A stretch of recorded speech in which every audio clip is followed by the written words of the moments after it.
आप तो ये पूछिए कि राहुल गांधी ने या मल्लिकार्जुन खड़गे ने या केसी वेणुगोपाल ने सारे जनरल सेक्रेटरीज को बिठा के एक दिन ये पूछा हो कि भैया तुम इस राज्य के हो, इसकी प्रोग्रेस बताओ, कितने नए मेंबर जोड़े? नहीं, वो तो होता यही है। नहीं होता है, मेरे को जानकारी सर, मैंने मध्य प्रदेश की बैठकों में मैं आपको बताऊं, मतलब शायद कई बार लगता है ऐसा बोलना भी ठीक नहीं है। राहुल जी पूछ रहे हैं मध्य प्रदेश की बैठक में, KC do I have to sit, shall I leave? KC कह रहे हैं नहीं, listen to these two women, और वो सुन लेंगी, हाँ now you can leave. He has no interest in these meetings. He has to understand. वो जो जिस इवेंट की आप बात कर रहे हैं वो जिलाध्यक्षों का ट्रेनिंग कैंप, सृजन अभियान ही है। लेकिन सवाल ये है कि राहुल जी को ये पता होना चाहिए कि मध्य प्रदेश में किस तरह का रिस्पांस है। He is not interested. या फिर अगर वो केसी वेणुगोपाल को इतना कॉम्पिटेंट मानते हैं तो फिर अब तक वो बदलाव दिखने चाहिए। आज अमित शाह को किसी बूथ लेवल का आप बात कर लीजिए, अगर आप उनको Uttar Pradesh, Madhya Pradesh, Chhattisgarh, Rajasthan, south, Assam, seven sisters, हर जगह का आपको उनको उनके आंकड़ों पर है, आंकड़ों पर, हाथों पर है भाई उनके ये बदलाव की बात है, और तब तक आप नहीं जीत सकते। देखिए अदिति जी, उसके लिए ना सत्ता और संसाधन उनकी जेब में है, उतना मुझे दे दीजिए, 6 महीने में कांग्रेस की सरकार बनवा दूं। 2014 का जब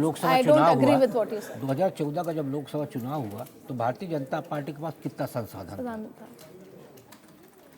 जब 282 सीटें भारतीय जनता पार्टी के पास गुजरात था।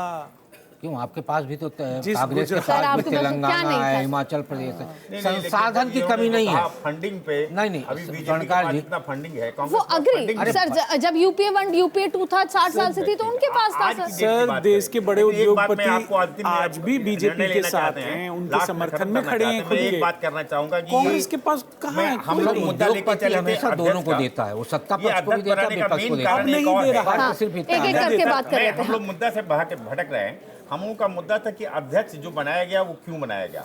देखिए बीजेपी का अभी अमित शाह ने पार्लियामेंट में एक स्टेटमेंट दिया था अम्बेडकर के खिलाफ।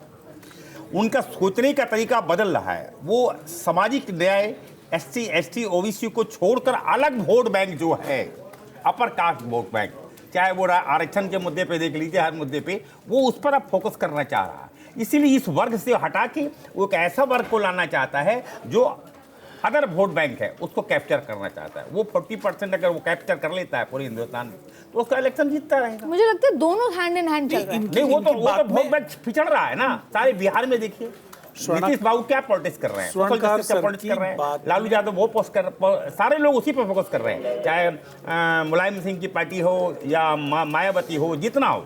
लेकिन उसको उन्होंने छोड़ दिया, को मिलना है जितना मिल जाएगा हमको, लेकिन उसको छोड़ के अलग वोट बैंक जो है, चाहे युवा वर्ग है और चाहे अपर कास्ट वोट बैंक, इसीलिए लार्जर पर्सपेक्टिव। हाँ।